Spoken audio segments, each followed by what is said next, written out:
సంతోషమయ్యా, మీరు కష్టపడుతున్నారు, శ్రమ చేస్తున్నారు, మంచి బిల్డింగ్లు కడుతున్నారు. మీరు కట్టేది బిల్డింగ్లే కాదు, దేశ సంపద సృష్టిస్తున్నారు, రాష్ట్ర అభివృద్ధికి దోహదం చేస్తున్నారు. ఈరోజు మీ యొక్క కష్టం నేను చూశాను. 5 సంవత్సరాలు ఇసుక కూడా లేకుండా చాలా కన్స్ట్రక్షన్ మొత్తం ఆగిపోయింది. చాలా మంది భవన నిర్మాణ కార్మికులు దెబ్బతిన్నారు. ఇప్పుడు దానికి కూడా నేను వచ్చినప్పుడు, ఇంత మునుపు ముఖ్యమంత్రిగా ఉన్నప్పుడే 1.5-2% డబ్బులు కూడా ప్రభుత్వం కాంట్రాక్టర్ నుంచి డబ్బులు సేకరించి మీకు భవన నిర్మాణ కార్మికులకు వెల్ఫేర్ ఫండ్ కోసం ఖర్చు పెడుతున్నాం. దాంట్లో కూడా కొంత డబ్బులు ఉంది. ఇప్పుడు మీరు చెప్పారు సెంటరింగ్ సామానం కావాలని, అవన్నీ ఇప్పిస్తాను.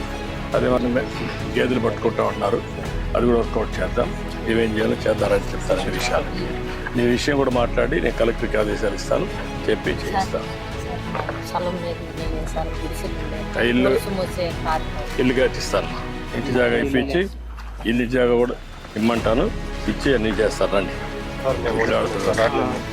ఇక్కడ రాడ్ పంచుకుంటారు, ఏ సైజు కావాలంటే ఆ సైడ్ అవన్నీ కట్టుకునేదానికి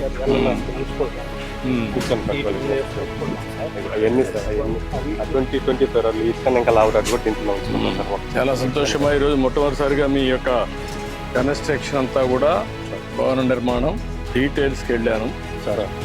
ఏదైతే మీరు చూశారన్నీ, ఏ విధంగా మీరు ఈ వేస్తున్నారో, పునాదుల దగ్గర నుంచి, కాలమ్స్ దగ్గర నుంచి, ఫుట్టింగ్స్ దగ్గర నుంచి, మళ్ళీ కాలమ్స్ దగ్గర నుంచి రాడ్ బెండింగ్ గట్టి చేస్తున్నారు, కాంక్రీట్ ఎట్టేస్తున్నారు, కష్టాలన్నీ చూశాను. ఈరోజు ముఖ్యంగా మేడే ఉత్సవాలు జరుపుకునే ఈ సందర్భంలో భవన నిర్మాణ కార్మికుల దగ్గరికి వచ్చి ఇవన్నీ చూడడం చాలా సంతోషంగా ఉంది. అదే సమయంలో మీ కష్టాలు కూడా అర్థం చేసుకున్నాను. మీ కష్టాలన్నీ పరిష్కారం చేసే విధంగా ప్రభుత్వం ఏమేం చేయాలో చేద్దాం. ఫుట్టింగ్ దగ్గర నుంచి పెయింటింగ్ వరకు మీ కష్టాలని నాకు అర్థమైనాయి. అవన్నీ సానుకూలంగా ఆలోచించి ఏ విధంగా పరిష్కారం చేయాలో చేస్తాం.